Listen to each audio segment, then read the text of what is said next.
So I'm Chase here from Pixel Cars with South Tacoma Auto. I'm here with Michael today. Howdy. I just wanted to follow up. So I was here last year and I spoke with Matt and we talked about the Mirai a little bit. Yes. And as far as I recall, it's something that you guys are started selling in California. Correct. So currently we sell the Mirai with those that don't know. The Toyota Mirai is our fuel cell electric vehicle. It's an amazing vehicle. It is very Lexus-like. It's a very high-quality vehicle that runs on hydrogen. So it's only currently sold in California and Hawaii, and of course in Japan.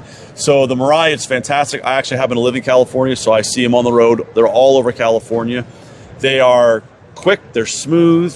They're just another alternative. You know, you have people that prefer to plug in a vehicle for electric. Right. This one, you would pull up to a gas station that has a hydrogen pump.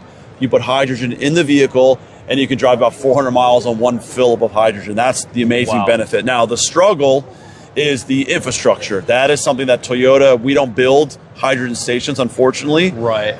That's a state-by-state process where the infrastructure, the more stations you have, then the more popular the vehicle will become. So we're kind of that cart before the horse, chicken before the egg thing right now, where we have a lot of Mirais on the road. We need more fueling stations. Right. So, but you kind of have to do that to push things along. Yes, 100%. Otherwise, you're waiting for something that there's no reason to have. And I think we have seen growth over the last 10 years from our first gen Mirai, where there was about 2 stations, to our second gen Mirai, and now we have about 50 stations in California. Oh, wow. So the numbers have increased.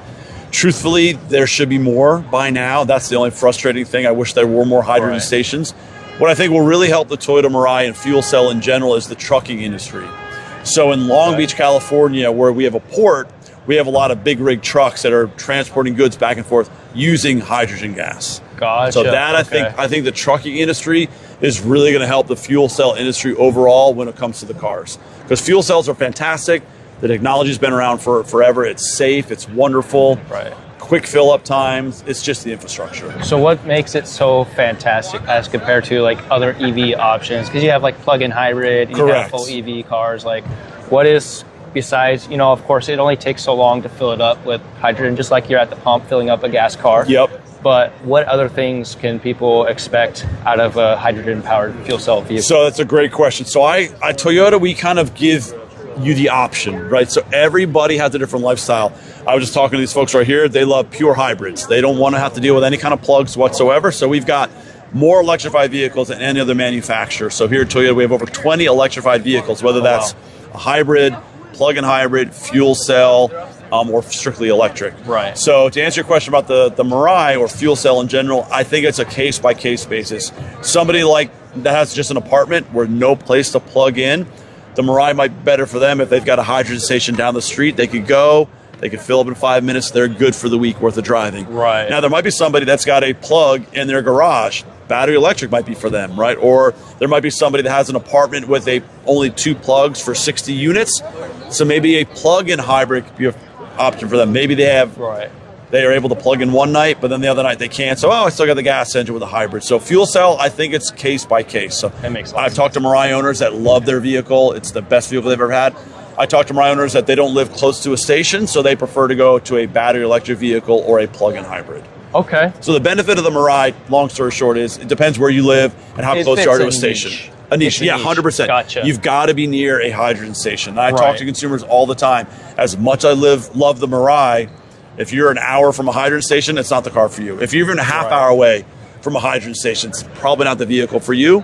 If you're within 10 to 15 minutes of a station, it could be the great vehicle for you. Right. As those become more widespread, the stations, it seems like something that is superior in some ways to just full EV, because you get the EV experience. Yep. You get the quick torque. Yep, exactly. And you also have really quick refuel time. Correct. And great gas range or and then mileage. It also depends, too. We won't get too into the weeds with it because it's very case-by-case basis. Right. And also, I feel like hydrogen has the benefits long-term of being cleaner on the back end. Right. So not a lot of people realize if you have a pure electric vehicle, you might be plugging in, but you might be burning coal on the back end to charge your car. Exactly. So hydrogen, same thing. You could get a lot of renewable resources to produce your hydrogen, then to put it in your vehicle. And then nothing but water vapor comes out of the tailpipe. And then you don't have a stack of lithium-ion batteries in your vehicle that may or may not be great for the environment. So it literally is a case-by-case, person by person basis, and that's why I love Toyota. We leave it up to you. The option's yours. Something for everybody. Yep, absolutely. So. We don't force it on. We all must have EVs. You all must have hybrids. No, you guys can choose. Right. Okay, so tell me a little bit about the new models you have coming out this year. Okay. And how those fit, those niche cases that people might be interested. Well, I think the biggest news for us, obviously, is going to be our new RAV4. It's the best-selling SUV in the country. It's the best-selling Toyota. About 4 or 5 years ago, it oversold the Camry, and now the new RAV4 is coming out. So the RAV4, 2026 RAV4, it is gorgeous. I think the thing I love about the RAV4 the best is the tech on the inside. It's finally having the tech that you expect to have in a vehicle. A lot of our vehicles have great tech, but the RAV4 is the best tech I've ever seen. Okay. The tablet is swipeable, pinch to zoom, just like you have a cell phone. Right. Voice recognition is flawless. And then we give you 4 different options for plug-in. So before the RAV4, you only had 2 plug-in RAV4 options. Now you have 4. Because we've got feedback that people love the RAV4 plug-in. They're really popular, really hard to get in certain circumstances. So we give you more options now. So now you have 4 options for the RAV4 plug-in. Brand new body style.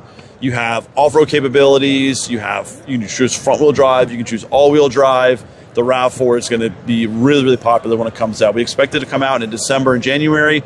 The plug-ins to come out around the spring. We also have, of course, we've upgraded our BZ, which is our fully electric vehicle right there.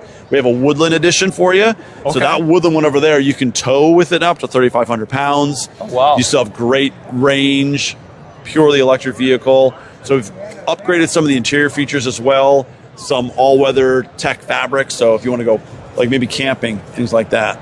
I love our new CHR. That is a fully electric vehicle. That's CHR. So now the CHR came out a few years ago in the Scion family. Remember the Scion family? Oh, yeah. Okay, so we brought that out in the Scion family, and now we have it here with Toyota. We brought it as a gas car a while ago. Right. Overseas, it became a hybrid, and then here we turned it into a fully electric vehicle. So that is something really new. That'll come out in 2026. Okay. And then we have things like we've introduced our Trail Hunter edition for some of our vehicles, like our Tacoma Trail Hunter, our 4Runner Trail Hunter edition. Those are fantastic. So those are people that want to go overlanding, so not just off-roading. They want to go camping for like 2-3 weeks. So our Trail Hunter vehicles are awesome. You definitely got to check it. We've got one over there. The Trail Hunters, they've got like a compressor for all your tires. Oh, that's awesome. A full plug, so if you want to grill, if you're camping, if you want to, cook some food up, stuff like that. So that's great as well. I think Toyota, we are always innovating. We're always upgrading our vehicles. The Prius just came out a couple years ago, but that redesign still is really so impressive. Phenomenal. I love the way they look. That doesn't look like a Prius anymore, which could be a good or bad thing. I think I love the look of the old school Prius, but I love this one as well. Right. So yeah, a lot of great things coming down the Toyota pipeline. Again, we make more electrified vehicles than any other manufacturer. That's something we're really proud of. And the fact that people know us for our reliability, our dependability, our durability, our great customer service. So yeah, it's a pleasure to work for Toyota. I love being at these auto shows because you connect with people like this. Exactly. You can get in the vehicles, you can check them out, and see which ones fit your lifestyle. Yeah, that's the best part. Any news on the electric Supra? I have not heard any news on electric Supra. The internet is not always true. So I tell people that all the time. Any auto show, they'll say, I swear I just saw this. You saw it on the internet? Okay, well, people can make things up on the internet. So I have not heard anything about an electric Supra. Not saying that won't happen, but usually I will know stuff coming down the pipeline. I've heard nothing about an electric Supra anytime soon. But that's just things that I know. There might be somebody above my pay grade that knows about that. But yeah, we know electric Supras. I know where people are asking us about solid-state batteries. I know that's different rumors on the internet as well. I think we're definitely working on battery technology that I can confirm. Quicker charge times, longer range, all that stuff. But nothing down the pipeline anytime within the next year or so. Okay, but you guys came back with the Land Cruiser last year. Yeah, we did. Which I think Do you like looks it? phenomenal. Yeah. They're awesome. And you guys came out with a hybrid option. Correct. So tell me a little bit about, especially between the first, hybrid coming back and how it is, anything changing this year with the Land Cruiser. So Land Cruiser is what we call a carry forward or carry over, meaning it's not going to change from last calendar year to this calendar year because it just got redesigned. Same thing with our 4Runner. Usually every vehicle goes in different cycles. Right. So maybe the Camry might get redesigned every 3 to 4 years, where the trucks tend to get designed 4, 5, 6 years. Right. And we go by the philosophy, if it ain't broke, don't fix it. People really love the new Land Cruiser. I personally think it's fantastic. I worked with it over the summer a lot, and I fell in love with it, except I'm not a true off-roader rock star adventurer, so Right. all those features, I wouldn't use half of them, because so for people that go camping, that go off-roading, they love it. And I've seen consumers do so many different things to that Land Cruiser. It's great. It only seats 5 passengers. You can get the GX Lexus if you want that third row, but it's a great new body style. We have great new color options for it in the Land Cruiser. And yes, hybrid. Nowadays, when I first started with Toyota, you would have a hybrid battery that would take up half the trunk. Now you don't even recognize if it's a hybrid or not unless we tell you on the label, because you don't even know where the battery is. You don't have to worry about anything. Even 20 years later, some people are still skeptical about hybrids, but I think it's becoming less and less. More people are accustomed to hybrids. They know what they are. But I always tell people with a hybrid, you don't have to if it's a regular hybrid, you don't have to plug it in, just put gas and you go. That's it. Easy. Yeah. And your brake pads will last you a lot longer. Fuel economy is fantastic, less time to the gas station. So that's when we came out with the Land Cruiser. We made it hybrid. That way, we're just giving it to the consumer, because the battery technology is great. It'll help you with your torque. Right. It'll even help you with your 0 to 60 times, get a little bit quicker with that instant electric torque. And again, it's just something to get.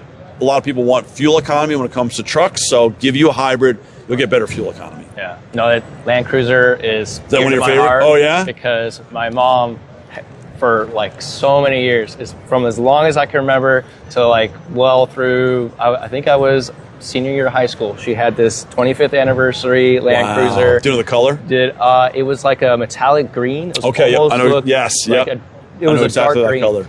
And man, that thing just ran like a champ forever. And that's the thing with Land Cruisers, like, you know, they used to be really pricey too. They used to be in the $80,000 range, and they run forever. But a lot of people towards the tail end of its life cycle were thinking, well, I'll just get a Lexus because they run forever, but I'm paying Lexus prices. I want that Lexus logo, which to me, okay. But now we brought it back at like a $50,000 price point. So now it'll still last you forever, but it's more affordable now than it ever was before. Right. So I think that's another plus of that Land Cruiser. Awesome. Does she still have the Land Cruiser? She doesn't. Oh. I broke it. Oh, no. Eventually, Sorry, Mom. all cars break down, but that car did everything. Off-roading, camping, sports, everything. Everything. You could want and need a car to do, especially family functions. It's such a capable car. That's a great thing with the Land Cruiser. And a lot of our SUVs, too, is I talk to consumers. I've been with Toyota for over 12 years now, believe it or not.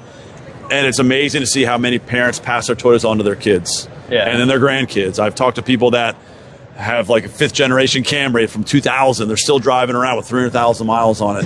And again, that for a reason like your Land Cruiser, you have memories with it because it lasts you forever. Right. Not only does it get you from A to B safely, but it creates memories. As cheesy as that sounds, that's why it does. Yeah. I love my Corolla. I have a Prius now, but I had a Corolla for like 12 years, and I called him Luke. Awesome. Man, that guy and I, we bonded. We drove across the country like 4 times together. Wow. And when I sold it to an elderly couple, so I wanted to get a Prius. To see that car drive off with somebody else, it was emotional. So, that's my car. I like tear on the eye because you get attached to these things. They're not just metal; they're memories. Awesome. Well, Michael, thank you so much for your time. Absolutely, my pleasure. I'm here all day. Any questions? And if you have any questions, always head to toyota.com. They'll answer all your questions on there as well. All right.